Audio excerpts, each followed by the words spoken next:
Okay, so we're ready for another deep dive, and today we are all about compost, Compost. but not just making it, right? Like we've gone through that. Yeah, we've got that down, Yeah, hopefully. we're moving on to using this stuff. So Exactly. we're looking at chapter 7 of this composting guide that you've been Awesome. reading, and it's all about using this stuff. Yeah, it's one thing to be able to make it, but actually using it properly is a whole other thing. Yes, and there were a few things in this chapter that like really surprised me. Okay, So I think we should just jump right in. let's do it. So first of all, like, how do we even know when it's ready to use? Right.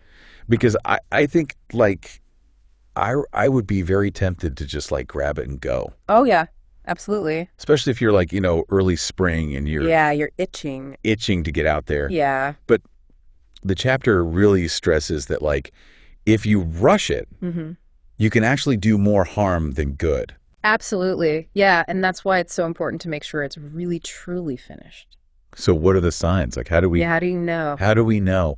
What you're looking for is basically something that resembles a nice, dark, rich topsoil. Yep. It should have like a really nice earthy aroma, and you shouldn't really be able to recognize any of the original materials that you put in there. Okay, so like I can't see like my banana peels anymore. Exactly. Yeah, it should be like a complete transformation. From trash to treasure. Yes, exactly. Okay.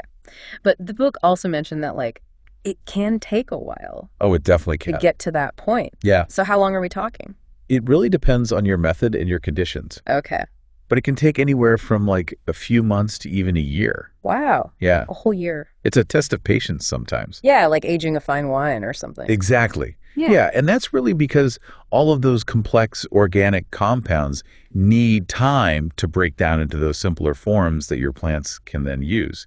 Right. Okay. So we've been patient. We Yeah. waited our year. Our compost is ready. It smells It great. smells amazing. Do we just like go out there with our shovel? Well, you could, but there's one step that I think often gets overlooked, and the book stresses that it's super important, and that's sifting. Sifting. Yeah. Like yeah. sifting flour. Exactly like that. Okay. So basically, you want to use like a compost sieve or a screen and get rid of any of those larger chunks that maybe haven't broken down all the way. Okay. So it's like we're panning for gold. Yes. Yeah, we're getting all the good stuff out. getting all the good stuff. Okay. I like that analogy. And just a little tip too. It's good to stop adding new materials to your compost pile like a couple weeks before you want to harvest Okay. so that everything has a chance to like really break down evenly. Well, that's a good tip. Yeah. Okay. So we've got our sifted compost. It's beautiful. Are we ready to spread? Well, you could, but actually the chapter goes into a bunch of other cool ways that you can use this stuff. Wait, really? Yeah, it's way more versatile than I even realized. I thought I'd just like sprinkle it on and go. Yeah, it's so much more than that. Okay. Like what else can we do with this? Well, you can use it as a mulch around your plants, Okay. which is really great for helping to suppress weeds, retain moisture, and moderate soil temperature. So it's like a little blanket. Exactly. It's like a little blanket protective layer. Plants. Yeah. Yeah. And then there's also using it in raised beds. Okay. So the foundation of a healthy garden bed, Oh, that's a good way to think. Yeah, so you can build that up. Yeah. Like a good foundation. Yeah. Okay. And even if you're a container gardener, you can actually incorporate it into your potting mixes. I'll see now that I'm interested in it. Yeah. Because I do a lot of Container gardening. Yeah. Yeah. So what kind of ratio are we talking about there? Well, the book suggests like a 1-to-3 ratio. So 1 part compost to 3 parts of either perlite or vermiculite. And that'll give it like a good balance, Yeah. And good drainage, Exactly. which is always a problem in containers. Yeah, absolutely. Okay. That's a good tip. But I think one thing to keep in mind is that quality really matters, especially when you're talking about container gardening. Okay. So what does quality mean in terms of compost? Well, you want something that's like that really nice, dark, crumbly structure that we talked about. Yeah. That good, earthy smell, no big chunks. You don't want any signs of disease or pests or anything like that. Right. It's like we're choosing the best ingredients. Yeah, exactly. Yeah, you want to make sure it's good stuff. Right. Okay. So not all compost is created equal. Exactly. Got it. And another thing to keep in mind is that not all compost is going to be the same in terms of like nutrient content either. Oh, right. So if you're using something like a manure compost, Right. you want to be a little bit careful. Like cow manure or. Yeah, cow, horse, chicken, any of those. Okay. They tend to be higher in nitrogen. Okay.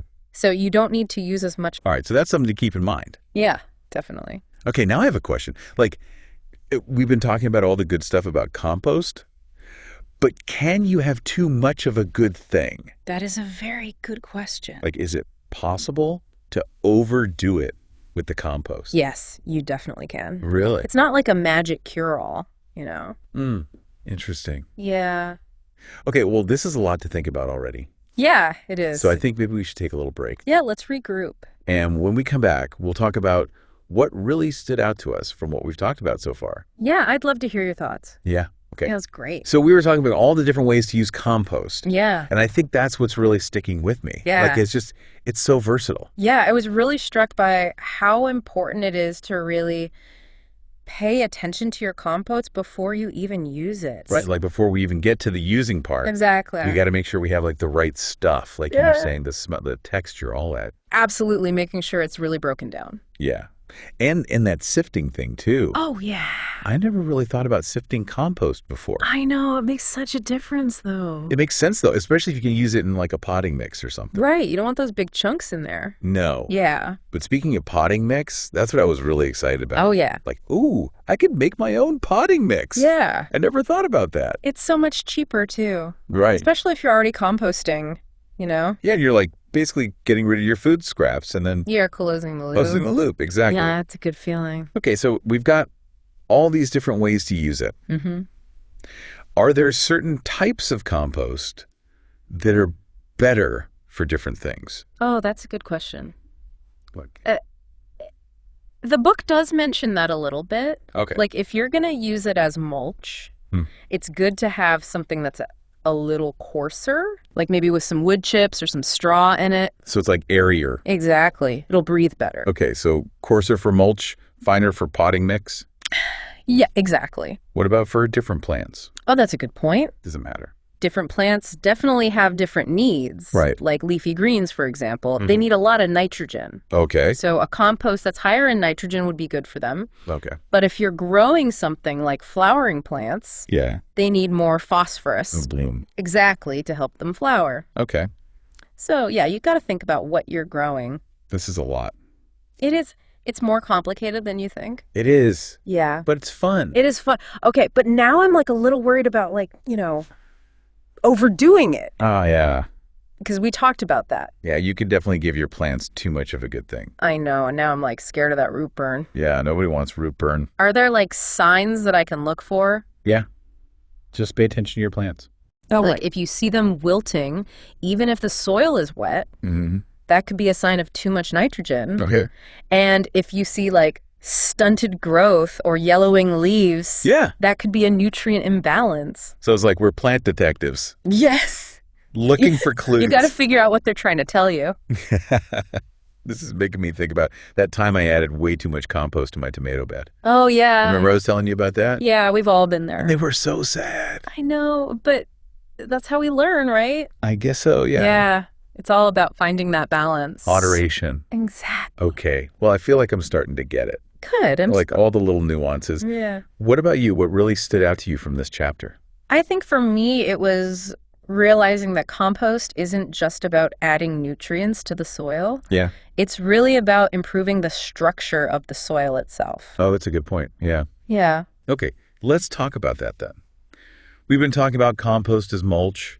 In potting mixes, we even talked about different types of plants. Right. And it really seems like compost can help with soil structure. Absolutely. It's not just about like dumping nutrients into the soil. Right. Yeah. It's about really improving the way that the soil itself functions. Okay, so I remember reading something about how compost can help with drainage and aeration. Yes, especially in like clay soils. Right, like those heavy clay soils, but Yeah. I don't really get how that works. Okay, so think about like a really dense clay soil. Okay. It's like all those particles are packed together super tight, Okay. and there's not a lot of space for like air or water to move around. Right, it's just like stuck. Yeah, exactly. It's like a dense puzzle. Okay. And then you add compost, and it's like you're putting in all these different shaped puzzle pieces, Okay. and those pieces create little pockets of space. Oh, so it's like breaking up that. Exactly. Relentless, Yeah, it's loosening it up. And that's what allows the air and water to move more freely. Oh, I see. So it's not just feeding the plants. It's like, It's creating a better environment for them. yeah, like making their home nicer. Exactly. So it's like we're building a foundation Yes, exactly. The good foundation. for the plants to grow in. Yeah. And the cool thing about compost is that it doesn't just work like right away. Right. It keeps working over time. Okay. Like as that organic matter breaks down, it releases more nutrients and more microorganisms. Oh, so it's like a long-term investment. Exactly. Yeah, it's not Insane. just a quick fix. I like that. Yeah. So this whole conversation has really changed the way I think about compost. Oh, yeah. Like I used to see it as a chore, Yeah. but now I'm like actually kind of excited about it. I'm so glad to hear that Yeah. because it really is fascinating when you start to understand it. It is, yeah. Yeah, it's like working with nature. Yeah, it's like we're not just gardeners. We're like Yeah, we're soil scientists. soil scientists. Yeah. Little mini scientists. Okay, well, I feel like we've learned a lot. Yeah, me too. Anything else you want to add?